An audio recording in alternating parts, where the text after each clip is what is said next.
حضرت موسیٰ علیہ السلام کی بہن کا ذکر۔ ان کا نام بعضوں نے کہا ہے کہ مریم ہے، بعضوں نے کہا کہ گلثوم ہے۔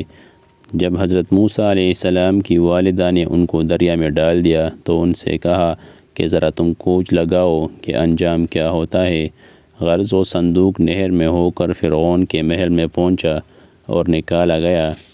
اس کے اندر ایک خوبصورت بچہ ملا اور فرعون نے قتل کرنا چاہا، مگر فرعون کی بیوی نے کہ نیک بخت اور خدا ترسی کہہ کر جان بچائی، اور دونوں میاں بیوی نے اپنا بیٹا بنا کر پالنا چاہا۔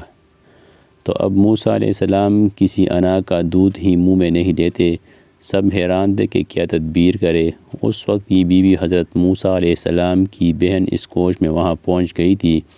کہنے لگی کہ میں ایک دودھ پلانے والی بتلاؤں جو بہت ہی خیرخواہ اور شفیق ہے، اور دودھ بھی اس کا بہت ستھرا ہے۔ آخر انہوں نے حضرت موسیٰ علیہ السلام کی والدہ کا پتہ لگایا۔ وہ بلائی گئی اور موسیٰ علیہ السلام ان کے سپرد کیے گئے، اور اللہ تعالیٰ کا جو وعدہ تھا کہ ہم ان کو تمہارے پاس پہنچا دیں گے وہ اس طرح سے پورا ہوا۔